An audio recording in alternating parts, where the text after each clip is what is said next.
The Drawing of the Sword. Long, long ago, after Uther Pendragon died, no king reigned in Britain, and every knight hoped to seize the crown for himself.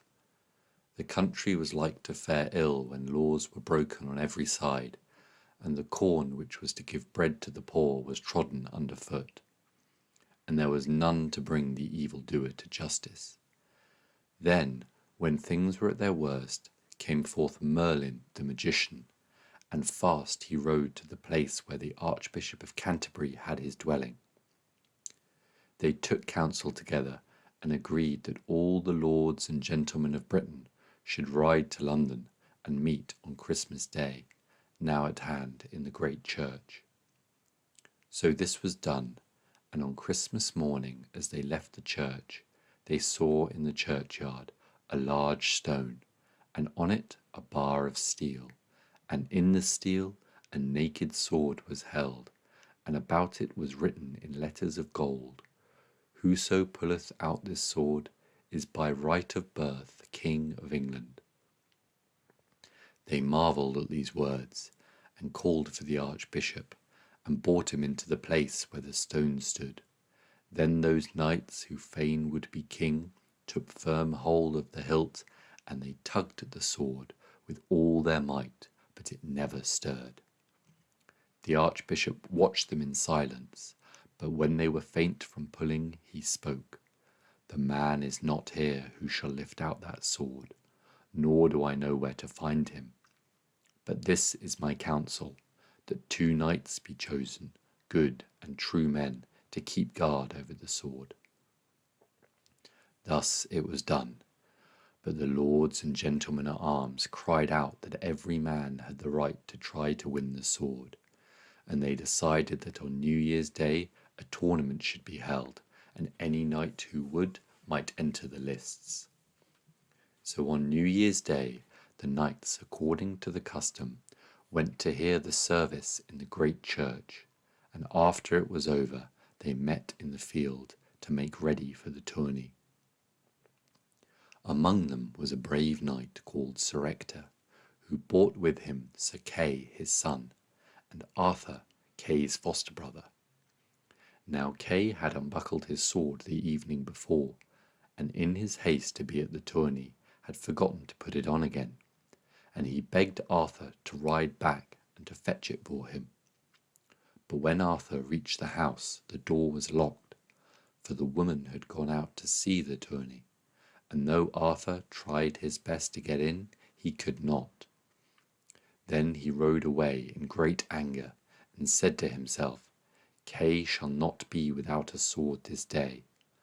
I will take that sword in the churchyard and give it to him." And he galloped fast till he reached the gate of the churchyard. He jumped down, tied his horse tightly to a tree, and running up to the sword, seized the handle, and lightly and fiercely drew it out.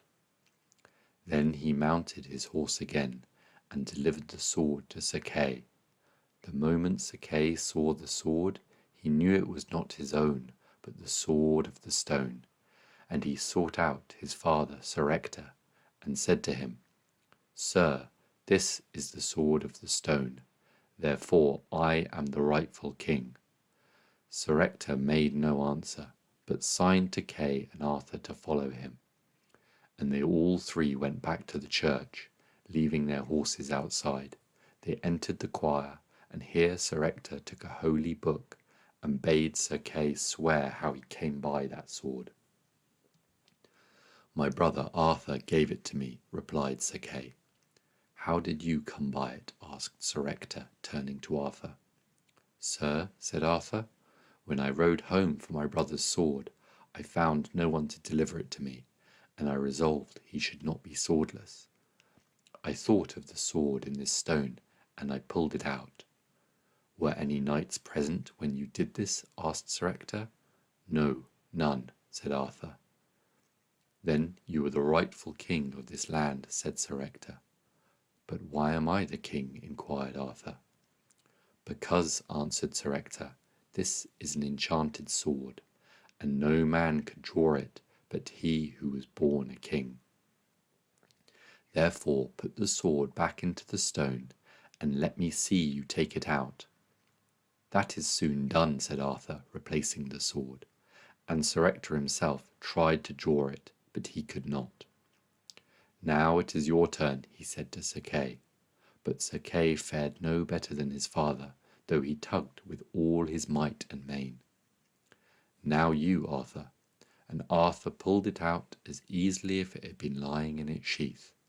And as he did so, Sir Ector and Sir Kay sank on their knees before him. "Why do you, my father and brother, kneel to me?" asked Arthur in surprise. "Nay, nay, my lord," answered Sir Ector, "I am not your father, though till today I could not tell you who your father really was. You are the son of Uther Pendragon, and you were brought to me when you were born by Merlin himself, who promised that when the time came you should know from whom you sprang." When Arthur heard that Sir Ector was not his father, he wept bitterly. "If I am king," he said at last, "ask what you will, and I shall not fail you. For to you and to my lady and mother I owe more than to any one in the world, for she loved me and treated me as her own son." "Sir," replied Sir Ector, "I only ask that you will make your foster brother, Sir Kay, seneschal of all your lands." "That I will readily," answered Arthur, "and whilst he and I live, no other shall fill that office." Sir Ector then bade them seek out the Archbishop with him, and they told him all that had happened concerning the sword, which Arthur had left standing in the stone. And on 12th day the knights and barons came again, but none could draw it out but Arthur. When they saw this, many of the barons became angry, and cried out that they would never own a boy for king whose blood was no better than their own. So it was agreed to wait till Candlemas, when more knights might be there, and meanwhile the same two men who had been chosen before watched the sword night and day. But at Candlemas it was the same thing, and at Easter, and when Pentecost came, the common people who were present and saw Arthur pull out the sword cried with one voice that he was their king, and they would kill any man who said differently. Then rich and poor fell on their knees before him, and Arthur took the sword and offered it upon the altar where the Archbishop stood, and the best man who was there made him knight.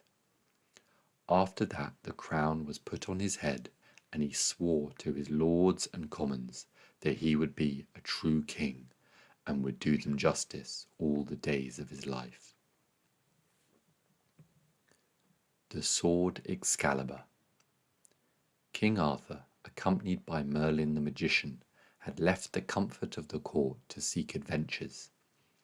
He had fought a hard battle with the tallest knight in all the land, and though he had struck hard and well, he would have been slain had not Merlin enchanted the knight and cast him into a deep sleep, and brought the king to a hermit who had studied the art of healing and cured all his wounds in 3 days. Then Arthur and Merlin waited no longer, but gave the hermit thanks and departed. As they rode together, Arthur said, "I have no sword," but Merlin bade him be patient, and he would soon give him one. In a little while they came to a large lake, and in the midst of the lake Arthur beheld an arm rising out of the water, holding up a sword. "Look," said Merlin, "that is the sword I spoke of." And the king looked again, and a maiden stood upon the water. "That is the lady of the lake," said Merlin, "and she is coming to you, and if you ask her courteously, she will give you the sword." So when the maiden drew near, Arthur saluted her and said, "Maiden, I pray you tell me whose sword is that which an arm is holding out of the water. I wish it were mine, for I have lost my sword." "That sword is mine, King Arthur," answered she, "and I will give it to you if you in return will give me a gift when I ask you." "By my faith," said the king, "I will give you whatever gift you ask." "Well," said the maiden, "get into the barge yonder, and row yourself to the sword, and take it and the scabbard with you, for that was the sword Excalibur. As for my gift, I will ask it in my own time." Then King Arthur and Merlin dismounted from their horses and tied them up safely, and went into the barge. When they came to the place where the arm was holding the sword, Arthur took it by the handle, and the arm disappeared. And they brought the sword back to the land. As they rode, the king looked lovingly on his sword, which Merlin saw, and smiling said, "Which do you like best, the sword or the scabbard?" "I like the sword," answered Arthur. "You are not wise to say that," replied Merlin, "for the scabbard is worth 10 of the sword, and as long as it is buckled on you, you will lose no blood however sorely you may be wounded." So they rode into the town of Carlion, and Arthur's knights gave them a glad welcome, and said it was a joy to serve under a king who risked his life as much as any common man. How the Round Table began. After King Arthur had fought and conquered many enemies, he said one day to Merlin, whose counsel he took all the days of his life, "My barons will let me have no rest, but bid me take a wife, and I have answered them that I shall take none, except that which you advise me." "It is well," replied Merlin, "that you should take a wife, but is there any woman that you love any better than another?" "Yes," said Arthur, "I love Guinevere, daughter of Leo de Grance, king of Cameliard, in whose house is the round table that my father gave him. This maiden is the fairest that I have ever seen, or ever shall see." "Sir," answered Merlin, "what you say as to her beauty is true, but if your heart was not set on her, I could find you another as fair and of more goodness than she. But if a man's heart is once set, it is idle to try and turn him." Then Merlin asked the king to give him a company of knights and esquires, that he might go to the court of Leo de Grance, and tell him that King Arthur desired to wed his daughter, which Arthur did gladly. Therefore Merlin rode forth, and made all the haste he could, till he came to the castle of Cameliard, and told Leo de Grance who had sent him and why. "That is the best news I have ever had," replied Leo de Grance, "for little did I think that so great and noble a king should seek to marry my daughter. As for lands to endow her with, I would give him whatever he chose, but he has lands enough of his own, so I will give him instead something that will please him much more. The round table which Uther Pendragon gave me, where 150 knights can sit at once. I myself can call to my side 100 good knights, but I lack 50, for the wars have slain many, and some are absent." And without more words, King Leo de Grance gave his consent that his daughter should wed King Arthur. And Merlin returned with his knights and esquires, journeying partly by water and partly by land, till they drew near to London. When King Arthur heard of the coming of Merlin, and of the knights with the round table, he was filled with joy, and said to those that stood around him, "This news that Merlin has brought me is welcome indeed, for I have long loved this fair lady, and the round table is dearer to me than great riches." Then he ordered that Sir Lancelot should ride to fetch the queen, and that preparations for the marriage and her coronation should be made, which was done. "Now, Merlin," said the king, "go and look about my kingdom, and bring 50 of the bravest and most famous knights that can be found throughout the land." But no more than 28 knights could Merlin find. With these Arthur had to be content, and the Bishop of Canterbury was fetched, and he blessed the seats that were placed by the round table, and the knights sat in them. "Fair sirs," said Merlin, when the bishop had ended his blessing, "arise all of you, and pay your homage to the king." So the knights arose to do his bidding, and in every seat was the name of the knights who had sat on it, written in letters of gold. But 2 seats were empty. After that young Gawain came to the king and prayed him to make him a knight on the day that he should wed Guinevere. That I will gladly, replied the king, for you are my sister's son. As the king was speaking, a poor man entered the court, bringing with him a youth of about 18 years old, riding on a lean mare, though it was not custom for gentlemen to ride on mares. Where is King Arthur? Asked the man. Yonder, answered the knights. Have you business with him? Yes, said the king, and he went and bowed low before the king. I have heard, O King Arthur, flower of knights and kings, that at the time of your marriage you would give any man the gift he should ask for. That is the truth, answered the king, as long as I do no wrong to other men or to my kingdom. I thank you for your gracious words, said the poor man. The boon I would ask is that you would make my son a knight. It is a great boon to ask, answered the king. What is your name? Sir, my name is Ares the cowherd. Is it you or your son that has thought of this honour? It is my son who desires it, and not I, replied the man. I have 13 sons who tend cattle and work in the fields if I bid them, but this boy will do nothing but shoot and cast darts, or go to watch battles and look on knights, and all day long he beseeches me to bring him to you, that he may be knighted also. What is your name? Said Arthur, turning to the young man. Sir, my name is Tor. Where is your sword that I may knight you? Said the king. It is here, my lord. Take it out of its sheath, said the king, and require me to make you a knight. Then Tor jumped off his mare and pulled out his sword and knelt before the king, praying that he might be made a knight and a knight of the Round Table. As for a knight, that I will make you, said Arthur, smiting him in the neck with the sword, and if you are worthy of it, you shall be a knight of the Round Table. Then was the high feast made ready, and the king was wedded to fair Guinevere at Camelot in the church of St. Stephen, with all due observance, and the next day Gawain was made a knight also. Sir Tor proved before long by his gallant deeds that he was well worthy to sit in one of the empty seats at the Round Table. The Story of Sir Balin. In those days many kings reigned in the islands of the sea, and they constantly waged war upon each other and on their liege lord.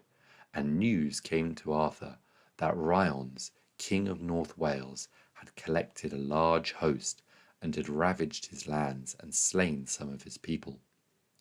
When he heard this, Arthur rose in anger and commanded that all lords, knights, and gentlemen of arms should meet him at Camelot, where he would call a council and hold a tourney. From every part the knights flocked to Camelot, and the town was full to overflowing of armed men and their horses. And when they were all assembled, there rode in a damsel, who said she had come with a message from the great Lady Lil of Avilion, and begged that they would bring her before King Arthur. When she was led into his presence, she let her mantle of fur slip off her shoulders, and they saw that by her side a richly wrought sword was buckled. The king was silent with wonder at the strange sight, but at last he said, Damsel, why do you wear this sword? For swords are not the ornaments of women. O my lord, answered she, I would I could find some knight to rid me of this sword, which weighs me down and causes me much sorrow. But the man who will deliver me of it must be one who is mighty of his hands and pure in his deeds, without villainy or treason. If I find a knight such as this, he will draw the sword out of its sheath, and he only. For I have been at the court of King Ryones, and he and his knights tried with all their strength to draw the sword, and they could not. Let me see if I can draw it, said Arthur, not because I think myself the best knight, for well I know how far I am outdone by others, but to set them an example that they may follow me. With that the king took the sword by the sheath and by the girdle, and pulled at it with all his force, but the sword stuck fast. Sir, said the damsel, you need not pull half so hard, for he that shall pull it out shall do so with little strength. It is not for me, answered Arthur. And now, my barons, let each man try his fortune. So most of the knights of the Round Table there present pulled, one after another, at the sword, but none could stir it from its sheath. Alas, alas, cried the damsel in great grief. I thought to find in this court knights that were blameless and true of heart, and now I know not where to look for them. By my faith, said Arthur, there are no better knights in the world than these of mine, but I am sore displeased that they cannot help me in this matter. Now at that time there was a poor knight at Arthur's court, who had been kept prisoner for a year and a half, because he had slain the king's cousin. He was of high birth, and his name was Balin. And after he had suffered 18 months the punishment his misdeed, the barons prayed the king to set him free, which Arthur did willingly. When Balin, standing apart, beheld the knights one by one try the sword and fail to draw it, his heart beat fast. Yet he shrank from taking his turn, for he was meanly dressed, and he could not compare with the other barons. But after the damsel had bid her farewell to Arthur and his court, and was setting out on her journey homewards, he called to her and said, Damsel, I pray to suffer me to try your sword as well as these lords. For though I am so poorly clothed, my heart is as high as theirs. The damsel stopped and looked at him, and answered, Sir, it is not so needful to put you to such trouble, and where so many have failed, it is hardly likely that you will succeed. Ah, fair damsel, said Balin, it is not fine clothes that make good deeds. You speak truly, replied the damsel, therefore do what you can. Then Balin took the sword by the girdle and sheath, and pulled it out easily. And when he looked at the sword, he was greatly pleased with it. The king and the knights were dumb with surprise that it was Balin who had triumphed over them, and many of them envied him and felt anger towards him. In truth, said the damsel, this is the best knight that I have ever found. But, sir, I pray you, give me the sword again. No, answered Balin, I will keep it till it is taken from me by force. It is for your sake, not mine, that I ask for it, said the damsel. For with that sword you shall slay the man you love best, and it will bring about your own ruin. I will take what befalls me, replied Balin, but the sword I will not give up by the faith of my body. So the damsel departed in great sorrow.